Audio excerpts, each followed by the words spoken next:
Hei Martin, apakah kamu tidak malu dengan jemaatmu?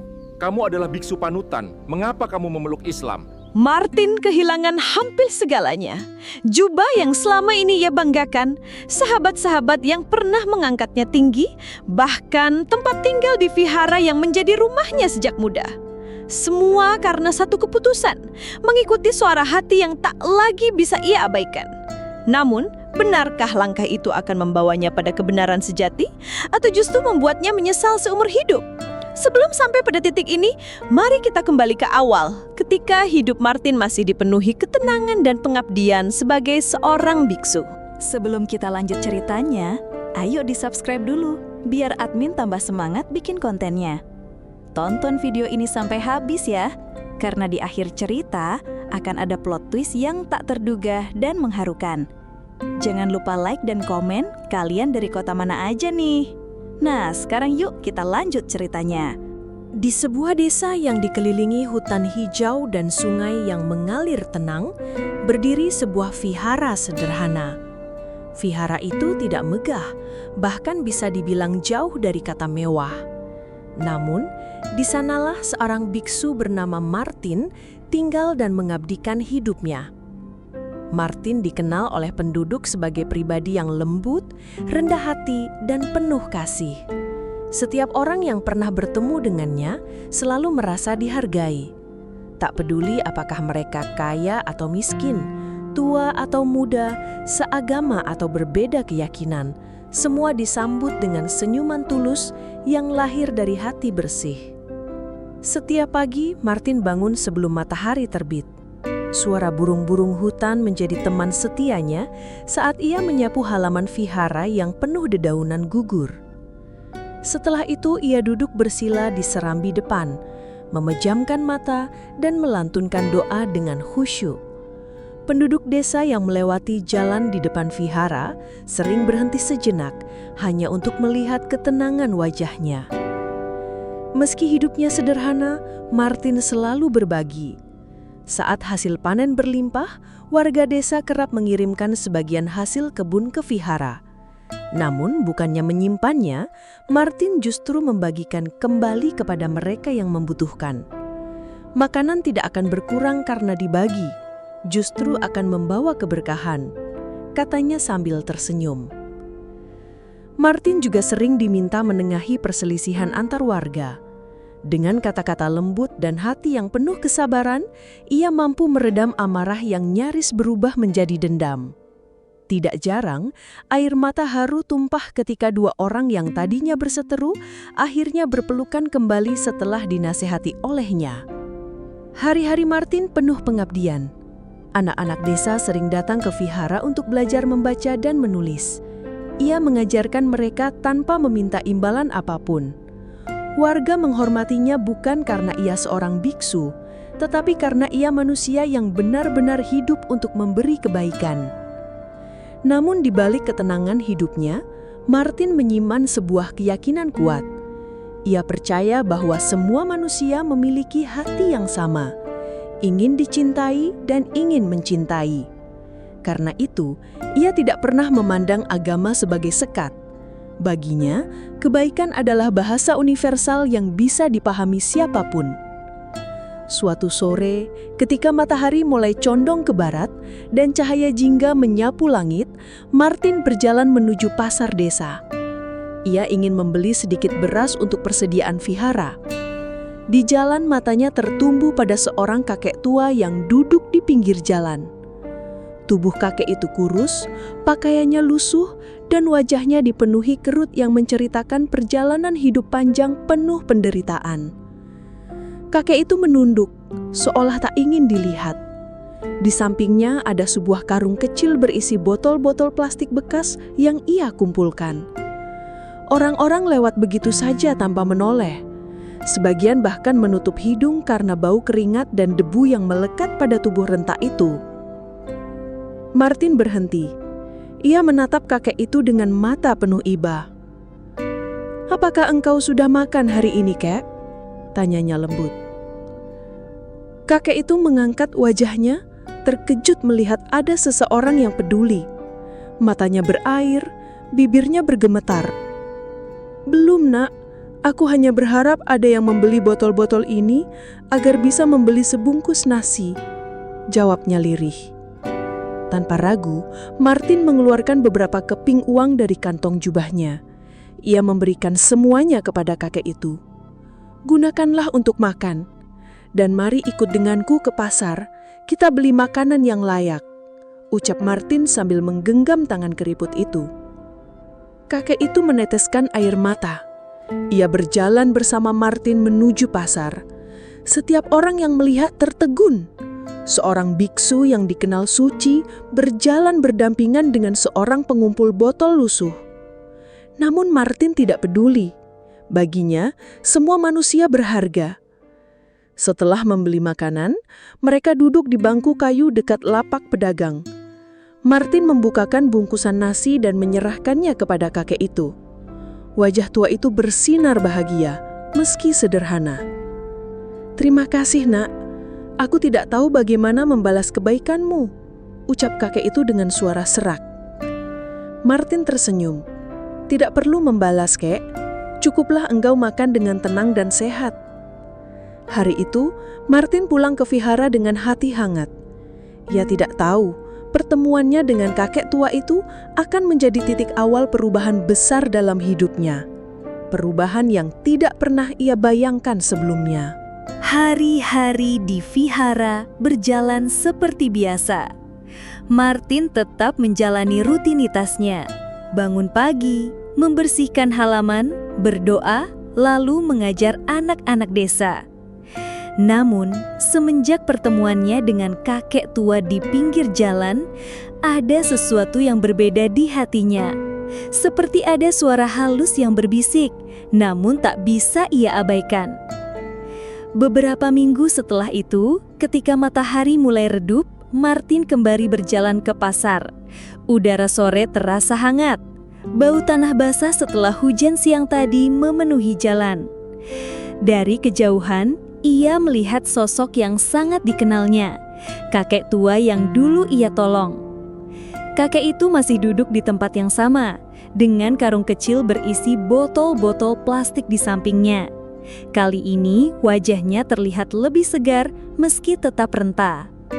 Martin mendekat dan menyapa dengan senyum ramah. "Kek, bagaimana kabarmu hari ini?" Kakek itu menoleh dan matanya berbinar. "Nak Martin, aku masih bisa bernapas. Itu sudah cukup bagiku." Martin duduk di sebelahnya. Mereka berbincang ringan, mulai dari cuaca hingga kabar desa. Saat percakapan hampir berakhir, kakek itu menatap Martin dalam-dalam, lalu mengucapkan kalimat yang sederhana, namun menghantam hati Martin bagai petir yang menyambar. "Terima kasih, Nak. Semoga engkau kelak menemukan kebenaran yang sejati." Martin terdiam. Kata-kata itu terus menggema di kepalanya. Kebenaran yang sejati. Ia ingin bertanya maksudnya, namun kakek itu hanya tersenyum dan bangkit perlahan, meninggalkan Martin yang masih tertegun. Malam itu, Martin duduk sendirian di ruang doa vihara. Lilin kecil berkelip menebarkan cahaya temaram yang menari di dinding. Hatinya gelisah. Selama ini ia yakin hidupnya sudah benar, mengabdi, menolong, menyebarkan kebaikan. Namun kalimat kakek itu menusuk, seakan membuka pintu yang selama ini terkunci rapat. Ia mencoba menenangkan diri dengan doa, tetapi semakin ia berusaha hening, semakin keras gema kalimat itu terdengar. Kebenaran yang sejati. Hari-hari berikutnya, kegelisahan itu semakin menjadi. Martin tetap tersenyum di hadapan orang, tetap mengejar anak-anak desa, tetap menolong siapa saja yang membutuhkan. Namun ketika sendirian, ia mulai bertanya dalam hati, apakah aku sudah benar-benar mengenal kebenaran? Atau selama ini aku hanya mengikuti tanpa pernah benar-benar mencari? Suatu malam, ia membuka rak kayu kecil di vihara. Di sana, selain kitab sucinya, ia menyimpan beberapa buku yang diberikan oleh para tamu dari luar desa. Matanya tertumbuk pada sebuah kitab berwarna hijau tua dengan huruf asing di sampulnya. Itu adalah Al-Quran terjemahan pemberian seorang pedagang muslim yang pernah singgah di desanya bertahun-tahun lalu. Martin mengambilnya dengan tangan bergetar. Ia membuka perlahan, membaca terjemahan ayat pertama yang matanya temui. Dengan nama Allah yang Maha Penyasih, Maha Penyayang. Dadanya berdesir. Entah mengapa, kata-kata itu menenangkan. Ia terus membaca halaman demi halaman. Semakin ia membaca, semakin dalam rasa damai meresap dalam jiwanya. Namun bersamaan dengan itu, lahir pula kegelisahan yang tak pernah ia rasakan sebelumnya. Keesokan harinya, seorang sahabat biksu datang berkunjung. Melihat Al-Quran terbuka di meja, sahabat itu terkejut. "Martin, apa yang kau lakukan? Mengapa membaca kitab mereka?" Martin terdiam sejenak, lalu menjawab pelan. "Aku hanya ingin tahu, sahabatku, bukankah pengetahuan itu tidak berbahaya?" Namun tatapan sahabatnya penuh kecemasan. "Berhati-hatilah, jangan sampai hatimu goyah. Kita punya jalan sendiri." Malamnya, kata-kata sahabat itu membuat Martin semakin gelisah. Ia bertanya pada dirinya sendiri, "Mengapa aku harus takut membaca? Bukankah kebenaran akan semakin jelas jika kita berani mencarinya?" Hari-hari berikutnya, ia mulai berdiskusi dengan beberapa orang desa yang beragama berbeda. Ia mendengar cerita mereka, mendengarkan doa mereka, mencoba memahami. Namun semakin banyak ia mendengar, semakin kuat gema kalimat kakek tua itu di telinganya. Suatu sore, ia kembali bertemu kakek tua itu di pasar. Kali ini, Martin memberanikan diri untuk bertanya. "Kek, waktu itu engkau berkata, 'Semoga aku menemukan kebenaran yang sejati.' Apa maksudmu?" Kakek itu tersenyum samar, matanya teduh. "Nak Martin, kebenaran itu bukan sekedar apa yang kita warisi, melainkan apa yang kita temukan dengan hati. Aku hanya berharap engkau berani mengikuti suara hatimu, meski mungkin itu berat." Kata-kata itu menusuk lebih dalam. Martin merasa dadanya sesak. Ia ingin bertanya lebih jauh, namun kakek itu hanya menepuk bahunya pelan, lalu pergi dengan langkah perlahan. Malam itu, Martin tidak bisa tidur. Ia berjalan mondar-mandir di ruang doa, memegang Al-Quran yang kini selalu ia baca diam-diam.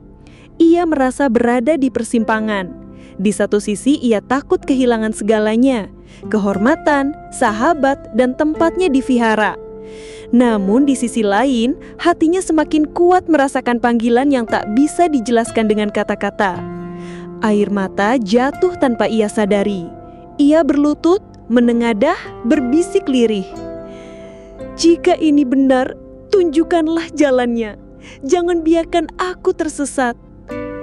Dan di sanalah untuk pertama kalinya dalam hidupnya, Martin benar-benar merasa bahwa doanya didengar. Hari-hari Martin berubah drastis sejak kalimat kakek tua itu terus bergema di telinganya. Meskipun ia masih mengenakan jubah biksu, menjalankan doa, dan mengajar anak-anak desa seperti biasa, hatinya kini dipenuhi pertanyaan yang tak henti menyeruak. Setiap malam, setelah vihara sunyi dan semua lilin dipadamkan, Martin duduk sendirian dengan Al-Quran di tangannya. Ia membaca perlahan, merenungkan setiap kata terjemahan. Ada ayat-ayat yang membuat dadanya bergetar, seolah menyentuh sisi terdalam dari jiwanya. Ia sering menangis, bukan karena sedih, melainkan karena hatinya menemukan kedamaian yang sulit dijelaskan. Namun, kedamaian itu tidak datang tanpa konsekuensi. Suatu pagi, saat Martin sedang menyapu halaman vihara, datang dua biksu senior yang sangat ia hormati. Wajah mereka tegang, tatapan tajam menusuk seperti ingin menelanjangi isi hatinya. Martin terdiam, tangan yang memegang sapu gemetar. Ia menunduk, lalu menjawab dengan suara pelan. "Iya, aku membacanya. Aku hanya ingin memahami." Biksu yang lain langsung menghela napas barat. "Engkau tahu ini berbahaya. Hati manusia mudah goyah. Mengapa engkau mencari di luar, padahal jalan sudah jelas di depanmu?" Martin menatap mereka dengan mata berkaca-kaca. Aku tidak ingin meninggalkan kebenaran, aku hanya ingin memastikannya. Bukankah kebaikan sejati harus dicari dengan hati, bukan sekedar diwarisi? Ucapan itu membuat kedua biksu senior saling pandang. Wajah mereka kaku. Lalu salah satunya berkata dengan nada tajam, "Martin, berhentilah sebelum terlambat. Jika engkau terus seperti ini, engkau akan dianggap menghina ajaran yang kita jaga. Ingat, engkau bukan hanya seorang diri. Nama baik vihara ini juga ada di pundakmu." Setelah mereka pergi, Martin terduduk lemas. Ia tahu peringatannya bukan hanya sekedar kata-kata biasa. Ada ancaman halus di baliknya. Namun, hatinya tetap tidak bisa menolak panggilan yang kian menguat. Hari-hari berikutnya, tekanan semakin terasa. Beberapa sahabat yang biasanya datang ke vihara untuk berbincang, kini mulai menjauh. Ada yang hanya sekedar menyapa tanpa senyum. Ada pula yang terang-terangan berkata, "Martin, jangan membuat kami malu. Hentikan pencarian yang tak masuk akal itu." Namun semakin banyak yang menekan, semakin keras suara hatinya berbisik. Malam demi malam, Martin terus membaca. Bahkan diam-diam ia mulai mencatat pertanyaan-pertanyaan yang muncul.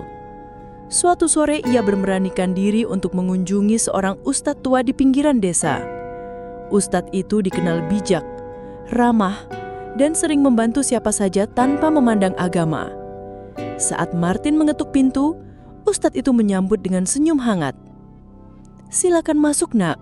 Wajahmu tampak gelisah. Duduklah. Ceritakan apa yang membebani hatimu." Martin duduk lalu menundukkan kepala. Dengan suara lirih ia berkata, "Aku seorang biksu, tapi akhir-akhir ini aku merasa ada sesuatu yang memanggilku.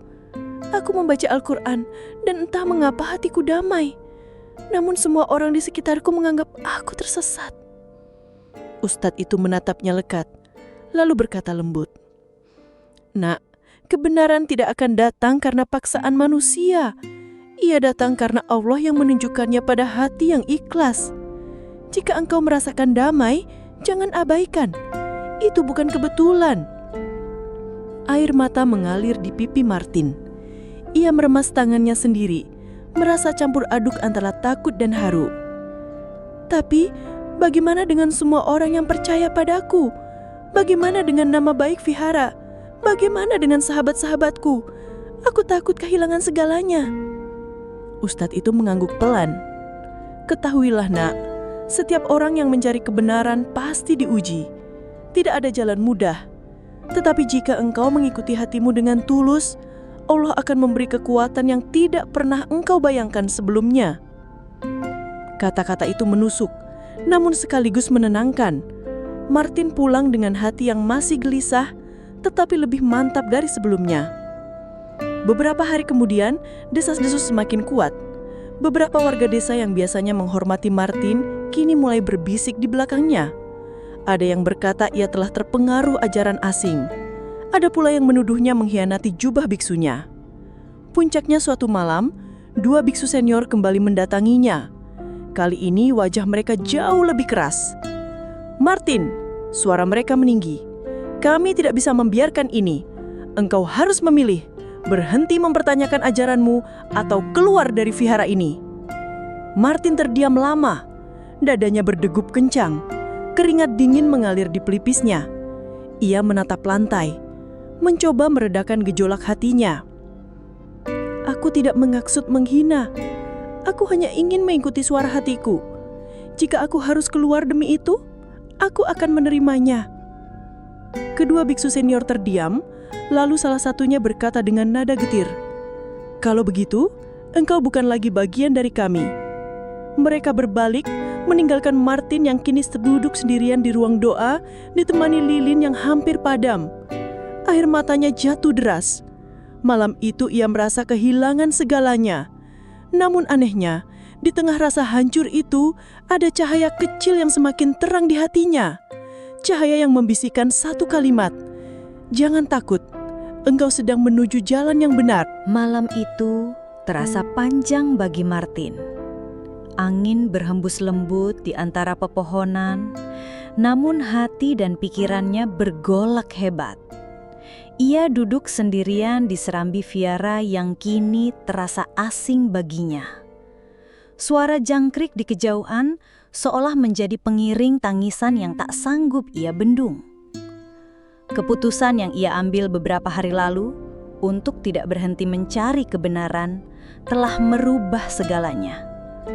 Para biksu senior memintanya meninggalkan Viara. Beberapa warga desa mulai menjauhinya. Dan bahkan anak-anak yang biasanya riang belajar kini tak lagi datang. Namun meski semuanya menjauh, Martin tidak merasa benar-benar sendirian. Ada sesuatu yang terus menguatkan hatinya, cahaya halus yang ia rasakan setiap kali membaca ayat demi ayat dari Al-Quran. Beberapa hari kemudian, Martin memberanikan diri kembali menemui ustadz tua yang sebelumnya ia temui. Wajahnya pucat, sorot mata lelah, namun ada keteguhan yang mulai terpancar. "Ustadz," katanya lirih, "aku sudah kehilangan segalanya, tapi hatiku tetap merasakan ketenangan setiap kali aku membaca kitab itu. Apakah ini pertanda?" Ustadz itu menatapnya dengan mata teduh, lalu tersenyum hangat. "Anakku, Allah tidak pernah meninggalkan hamba-Nya yang tulus mencari. Jika engkau merasakan ketenangan, itu adalah cahaya hidayah. Namun ingat, jalan ini tidak mudah. Engkau harus siap menghadapi cobaan yang berat." Martin mengangguk pelan. Air mata jatuh di pipinya. "Aku siap. Aku tidak ingin hidup dalam kebimbangan lagi." Hari-hari berikutnya, Martin semakin sering belajar bersama ustadz itu. Ia diajarkan doa-doa sederhana, mulai mengenal tentang tauhid, sholat, dan akhlak mulia dalam Islam. Setiap kali ia belajar, dadanya terasa lapang, seakan semua beban terangkat sedikit demi sedikit. Namun kabar tentang kedekatan Martin dengan ustadz itu akhirnya sampai ke telinga para biksu senior dan sebagian warga desa. Suatu sore, ketika Martin berjalan menuju rumah ustadz, ia dihentikan oleh sekelompok orang di jalan. Wajah mereka tegang, mata penuh amarah. "Martin, apa yang kau lakukan? Mengapa kau berkhianat pada jubahmu?" salah seorang bersuara lantang. Martin menunduk, mencoba menenangkan suasana. "Aku tidak berkhianat, aku hanya mengikuti suara hatiku." Namun orang-orang itu tidak puas. Ada yang menunjuk-nunjuk wajahnya, ada pula yang berteriak agar ia pergi dari desa. Martin hanya terdiam. Tubuhnya gemetar, tapi hatinya tetap teguh. Ia tahu cobaan ini hanyalah ujian dari langkah besar yang hendak ia ambil. Malam itu, Martin kembali mendatangi ustadz itu. Dengan suara bergetar, ia berkata, "Aku tidak ingin menunda lagi. Ajarkan aku bagaimana cara masuk ke dalam Islam." Ustadz itu menatapnya, memastikan ketulusan yang terpancar dari wajahnya. Setelah hening beberapa detik, ustadz itu mengangguk lalu berkata dengan lembut, "Jika engkau benar-benar yakin, ikutilah ucapanku. Ucapkan 2 kalimat syahadat." Martin menundukkan kepala, air mata jatuh deras. Dengan suara bergetar ia mengucapkan, "Asyhadu alla ilaha illallah wa asyhadu anna Muhammadan Rasulullah." Begitu kalimat itu keluar dari bibirnya, Martin merasakan sesuatu yang tak pernah ia alami sebelumnya. Dadanya terasa ringan, jiwanya seolah diselimuti ketenangan yang luar biasa. Ia menangis sejadi-jadinya, sementara ustadz itu memeluknya dengan penuh kasih. "Selamat datang dalam Islam, nak," bisik ustadz itu. "Mulai hari ini, engkau bukan lagi Martin sang biksu, tetapi seorang hamba Allah yang baru." Hari-hari setelah syahadat itu penuh dengan tantangan. Ada warga yang menolak berbicara dengannya, ada pula yang mengejek dengan kata-kata tajam. Bahkan beberapa biksu senior mendatanginya menuduhnya sebagai pengkhianat yang merusak kehormatan Viara. Namun Martin tidak goyah. Setiap kali cobaan datang, ia mengingat doa sederhana yang diajarkan ustadznya. Setiap kali ia sujud, air matanya mengalir, membawa kedamaian yang tak tergantikan. Suatu sore, Martin kembali bertemu dengan kakek tua yang dulu pertama kali membuatnya gelisah. Kakek itu duduk di tempat yang sama dengan senyum lembut di wajahnya. Saat melihat Martin, matanya berbinar. "Nak, aku tahu, engkau telah menemukan kebenaran yang sejati," ucap kakek itu pelan. Martin meneteskan air mata, lalu berlutut di depan kakek itu. "Kek, kata-katamulah yang membuatku berani mencari. Terima kasih telah membuka mataku." Kakek itu menepuk bahunya pelan. "Tidak, Nak, aku hanya menyampaikan sedikit. Sisanya adalah hatimu sendiri yang memilih. Kau telah menemukan cahaya yang Allah janjikan." Matahari sore itu tenggelam perlahan di balik bukit, meninggalkan langit jingga yang indah. Martin menatap cakrawala, hatinya penuh rasa syukur. Ia tahu perjalanannya belum selesai, justru baru dimulai. Namun kini ia melangkah dengan keyakinan yang tak lagi goyah. Pagi itu, cahaya matahari menembus dedaunan, memantul di embun yang masih menempel di rumput. Desa yang dulu ramai dengan bisik-bisik tentang dirinya, kini terasa berbeda. Tidak semua orang menerima keputusannya, tetapi perlahan-lahan banyak yang mulai melihat ketulusan Martin dalam langkah barunya. Ia kini bukan lagi biksu berbalut jubah oranye, melainkan seorang pria sederhana yang mengenakan baju koko putih dan sarung polos. Setiap kali ia melangkah keluar rumah kecil di tepi desa, rumah yang diberikan oleh seorang dermawan muslim, warga mulai menyapanya meski beberapa masih dengan ragu. Perubahan itu tidak datang tiba-tiba. Setelah syahadat, hari-hari Martin penuh perjuangan. Ia belajar membaca Al-Quran dengan terbata-bata, mengeja huruf demi huruf hingga larut malam. Setiap kali salah, ia tersenyum kecil lalu mengulanginya lagi. Ustadz tua yang membimbingnya selalu berkata, "Kesungguhanmu lebih berharga daripada 1000 bacaan yang fasih tanpa hati." Martin juga belajar sholat. Awalnya sulit baginya untuk mengingat gerakan demi gerakan, apalagi doa-doa yang panjang.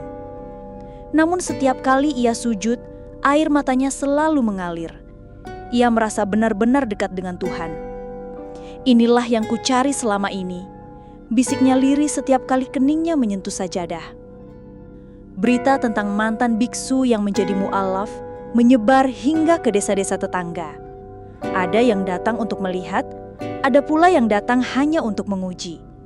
Sebagian bertanya dengan nada mengejek, "Martin, apakah engkau tidak menyesal meninggalkan kehormatanmu?"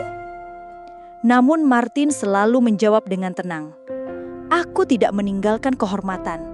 Aku justru menemukannya di sini ketika hatiku benar-benar damai." Lama-kelamaan, ketulusan dan kelembutan Martin membuat banyak orang luluh. Anak-anak desa kembali mendatanginya. Kali ini mereka belajar bukan hanya membaca dan menulis, tetapi juga doa-doa sederhana. Martin mengajarkan dengan penuh kasih sayang, seperti dulu saat ia masih biksu. Bedanya, kini ia menyelipkan nasihat-nasihat dari Al-Quran dan hadis. Para orang tua yang tadinya ragu mulai menitipkan anak-anak mereka untuk belajar padanya. Bahkan ada yang diam-diam meminta Martin membacakan doa ketika keluarga mereka sakit atau mengalami kesulitan. Ia melakukannya dengan tulus, tanpa pamrih. Hari demi hari, namanya semakin dikenal. Orang-orang mulai memanggilnya Ustadz. Ia tersenyum setiap kali mendengar panggilan itu. Meski dalam hatinya ia merasa belum pantas. "Aku hanyalah seorang hamba yang masih belajar," sering ia katakan setiap kali dipuji. Namun, ceramah-ceramahnya selalu menyentuh hati. Ia tidak pernah berbicara dengan nada menggurui. Sebaliknya, ia bercerita dengan lembut, mengingatkan bahwa semua manusia adalah sama di mata Allah, dan kebaikan adalah jalan yang harus ditempuh siapapun. Kata-katanya lahir dari pengalaman hidup panjang yang penuh ujian, sehingga setiap orang yang mendengarnya merasakan keikhlasan. Suatu hari, Martin diundang untuk berceramah di sebuah masjid besar di kota. Jamaah yang hadir memenuhi ruangan, bahkan hingga halaman luar. Martin berdiri di mimbar, menatap wajah-wajah yang menunggu. Tangannya sempat gemetar, namun ia menarik napas panjang. "Saudara-saudaraku," ucapnya dengan suara bergetar. "Dulu aku adalah seorang biksu. Aku hidup dalam keyakinan bahwa aku telah menemukan kebenaran. Aku menolong orang, aku beribadah, aku mengajar. Namun suatu hari, aku bertemu dengan seorang kakek tua yang mengucapkan kalimat sederhana. Semoga engkau menemukan kebenaran yang sejati." Jamaah terdiam, mendengarkan penuh perhatian. Kalimat itu menggangguku, hingga akhirnya aku membaca Al-Quran. Ayat demi ayat membuat hatiku damai. Aku kehilangan banyak hal, sahabat, rumah, bahkan kehormatan di mata manusia. Namun Allah menggantinya dengan sesuatu yang jauh lebih besar, yaitu kedamaian sejati. Air mata mengalir di wajah Martin. Jamaah ikut terharu, banyak yang menyeka mata mereka. Aku berdiri di sini bukan untuk mengatakan bahwa aku lebih baik. Aku hanya ingin berbagi. Jika hati kita tulus mencari kebenaran, Allah akan menunjukkannya. Jangan pernah takut kehilangan dunia, karena Allah akan memberi ganti yang lebih indah di akhirat. Tepuk tangan tidak terdengar karena jamaah tenggelam dalam keheningan haru. Namun setelah ia turun dari mimbar, banyak orang memeluknya dengan penuh hormat. Di antara kerumunan itu, Martin melihat sosok yang sangat ia kenal. Kakek tua yang dulu ia tolong di pasar, berdiri sambil tersenyum. Meski tubuhnya semakin renta, matanya tetap memancarkan cahaya yang sama. Martin menghampirinya, lalu berlutut dengan air mata menetes deras. "Kek, semuanya berawal dari kalimatmu. Terima kasih karena engkau telah menjadi jalan bagiku menemukan cahaya ini." Kakek itu menepuk bahunya dengan lembut. "Nak, aku hanyalah perantara. Allah yang menuntun hatimu. Dan kini engkau telah menjadi cahaya bagi banyak orang." Langit sore itu berwarna jingga indah, sama seperti hari ketika Martin pertama kali menolong kakek itu di pasar. Namun kini, Martin bukan lagi biksu yang penuh pertanyaan. Ia adalah seorang ustadz yang berjalan dengan keyakinan penuh, menyebarkan kasih sayang dan kebaikan kepada siapa saja tanpa memandang perbedaan. Perjalanan hidupnya mengajarkan satu hal, bahwa kebenaran sejati bukanlah apa yang diwarisi, melainkan apa yang ditemukan dengan hati yang tulus. Dan sejak hari itu, nama Ustadz Martin tidak hanya dikenang di desanya, tetapi juga di hati setiap orang yang pernah mendengarkan ceramah penuh keikhlasannya.